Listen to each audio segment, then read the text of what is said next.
How do you become a vegetarian? You become a vegetarian by not eating meat and replacing it with sufficient foods. Like whatever you like, if you ate meat, whatever you could replace that with. Uh, for instance, like there's people that have lived their whole life on rice and beans and been very healthy. Well, I don't know about that. Just research it. Like seriously, if you go to onision.net/veg or onision.net/we care, there's a lot of information on dieting and the history of vegetarianism and what the true impact on the environment is and so forth. It's a lot of information, and that can probably better explain it than me. Someone says, "How do you overcome the loss of a significant other?" I don't know. I seriously don't know. I cry a lot, and I'm just miserable, so I can't really say. Someone says that the person that happened with wasn't being serious. Yes, they were. They were being serious in the sense that they. Why would you say you left someone in a pool of their own tears if you didn't actually leave someone in the pool of their own tears? Either way, it's disgusting to me, especially since they backstabbed me later on. Like they literally made a public attack on me after that, and I never said their name or anything. I still haven't said their name as to who it was, and they decided to publicly attack me, accusing me of something that I never did. So that's really messed up. I know this isn't a really deep question, but are you and Seer still close? We haven't heard from... Seer and I aren't close anymore. I think Seer's great. He's a beautiful man. You're really brave to do live like that. Love you. Of course I'm brave. Of course I'm brave, guys. I'm not afraid to answer your questions because I have nothing... Like, what am I afraid of? If I was afraid of the truth, then I would be all like, oh, I can't go live because people will see through my lies. But I'm not afraid to go live because I can be consistent because it's easy to... It's so stupid easy to tell your story when it's all true. I don't get it. You know? I don't get why people question me after how consistent I've been. I'm a very honest guy. I'm stupid honest. And people just are so set on not believing that. And it's weird. Like everybody who's been so adamant about believing that I'm not honest, it's like I wonder what their facial expression is going to be the day they realize, oh my god, he was telling the truth the whole time. It's like because they themselves have problems with honesty, like people have lied to them so much in the past, or they themselves aren't honest, they have to believe that there can't be an honest guy named Onision who is just consistently truthful about everything. Whatever. How does one cope with having several family members with cancer? I don't know. It's all horrible. The best thing you can do is just be... If somebody in your family gets cancer, don't play the victim yourself because they're the victim. You got to be there for them. It's the best advice I can give at the moment. Someone says, was the jail bait worth it? It wasn't jail bait in the sense that nothing illegal ever occurred. So... I don't understand people who feel like something illegal happened when they not only have no evidence of anything illegal ever taking place, but I for a fact know it never happened. Nothing illegal ever happened. I would not be in a relationship with a 17-year-old in a state where it was illegal. Ever. 17 years and 7 months, 8 months. I couldn't ever risk that. Breaking the law and being stupid like that, so it's whatever. If anybody wants to give me a hard time about that, that's their choice, but I think they're being a little bit ridiculous in the sense that nothing illegal ever happened. At all. Oh my god, so many... that's you know what that's called, guys? It's called taboo. Okay? If it's legal in many areas of the country and not others, it kind of turns into a taboo subject in the states that it's legal. If it's legal and it's taboo, to me, it's irrelevance, as so long as it's in the United States. You can't really... I don't know. It's a very difficult subject. However, I will say this. If you are someone of my age, you should probably avoid being with somebody who's younger, like much, much younger, in the sense that you guys aren't on the same level mentally as far as emotional development and so forth. Like, that's what I heard many times in the past, but I didn't pay attention to. It's like, even if it's legal, you should consider the fact that you're not on a fair playing field because of the fact that they're not emotionally developed and maybe not mentally either. So in that, there is a reflection of an inconsistency in whether or not I'm remorseful. But overall, I mean, that relationship was beautiful in the sense that I've never been loved more, I've never been appreciated more, I've never been cared for on such a great level. However, I have to ask myself, after all the lies, was it any of it real? So I don't know. I've lost thousands and thousands of dollars on that relationship, and I don't necessarily regret it because it gave me a lot of good life experiences. Regardless, someone says, I am 25 and my husband is 41. Good for you. There's an example of relationship that there's nothing wrong with it, but a lot of people will judge them for it. It's completely legal, but people are going to be like, oh, that's wrong. Whatever. It's all taboo bullshit, guys. Like, so long as it's legal, get over yourself, you know? I hope you take your own advice to heart this time. I hope I do too. Someone says, are you still talking with Shane? I don't know. Ask Shane if I'm still talking to Shane. I think I am. I wrote him. I wrote him a couple times. I left a message and I wrote him, but I haven't gotten a response, so it's like, whatever. If he doesn't respond, okay.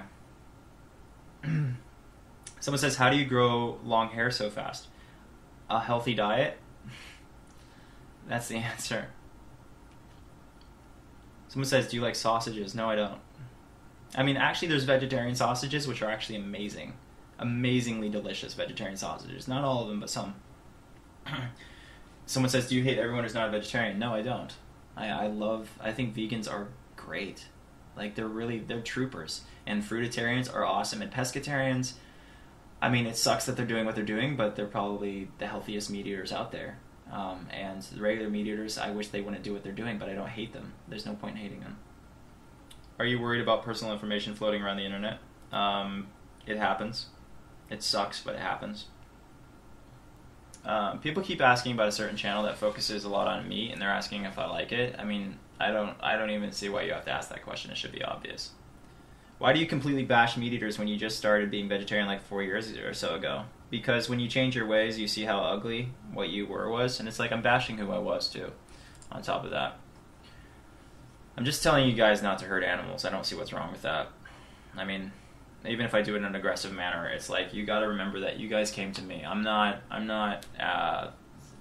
tweeting at your name or anything like that. You guys have to literally follow me or subscribe to me or like me on Facebook in order to hear my opinions. So there's no forced beliefs. You guys are asking for those opinions. So if you don't like it, I mean, then don't pay attention to me. It's pretty easy. Since you don't have religion, I do have religion actually. Agnosticism is a kind of a religion in the sense that I believe in something. I believe in the possibility of a higher power. I don't celebrate it and act like it's 100% true. Thanks for featuring Matthew Santero. When you ever do another video with Sky, I probably will never work with Sky again. Gotta be honest with you guys. If today was your last day on Earth, would you be happy or... Guys, okay, about being alive. My life is all bonus. Because when I was 22, on November 17th or 14th, I think, at about 1 a.m., I think, I held a 9mm with hollow point rounds to my head. And I said, give me one reason not to pull this trigger. And I gave myself 2 reasons. I gave myself the reason that I couldn't abandon Sky in South Korea. I didn't want to leave her with a husband who just killed himself. And I wanted to do something on YouTube. I wanted to make myself a future. I wanted to feel like I accomplished something with my life. I said I want to help people. I want to share my views. I want to grow. And with that being said, I decided to drop my gun, reholster it. Actually, no, someone walked in, so I reholstered it. They didn't see me, but whatever. Anyway, so I went home, and I went on leave for a month, and then I went back to work, and somebody said I was oozing with dirtbag, one of my supervisors. So then I told them I was suicidal again. Or I told them I was suicidal, so they took away my ability to arm up with an M4 and M9, and I went through the conscious objector process, where I lost the will to fight because I have a hard time looking at myself and saying I'm better than everyone else in the sense that I deserve to live and they don't. So that's how that went down. And then I was picking up cigarette butts and painting walls and cleaning up garbage for 6 months after that. And then I got out, or I think it was 6 or 8 months. It's probably 8 months. 8 months after that. So I had a bunch of pretty bad jobs for a long time. Very painful. Like filling sandbags and pulling sticker bushes out of razor wire. A rock and a hard place. But yeah, then I was out, and that was it. I really went full force YouTube after that, and ever since then I've been doing pretty good. Working full time on making videos and people happy and trying to help people. And I have helped a lot of people, which I'm very grateful for. That's just outstanding. How you started to date Shiloh again and how she became your fiance so fast. Here's the thing with Shiloh. Shiloh's really hard not to love. And that's part of the reason why I can't really talk to her. Because every single time I talk to her, I end up forgiving her for everything and going back to her. That engagement ring we got her, it was such a beautiful time, and I was really hopeful to marry her eventually. I wanted to marry her, and I wanted to have a family with her, and I wanted to be happy because I'd never felt more loved in my life. But that's the difficult thing when you love someone so much, and accepting their flaws is the more you love them, the harder it is to see their flaws. And when I was getting lied to, I would just glaze over it and say I love her and I forgive her for whatever, and we can survive, and she loves me, so she wouldn't really lie. There has to be an explanation and so forth. And things just went to hell again, and everything happened over again, and it gets hard to give up on those things, but sometimes, even though you love someone to such a great extent, for the sake of both of you, you have to give up. For instance, I had to stop talking to her because I was just going to keep breaking her heart by breaking up with her over and over and over again, like I had so many times in the past. And she needs to move on just because I feel like she starts to get her life together when I'm not there. But I don't know, it just depends. I mean, I don't know. It sucks talking about Shiloh and the baby and all that. It's just not a very happy thing. Someone says, "You're Greg, you're the coolest guy. We both have the same kind of hair." That's cool.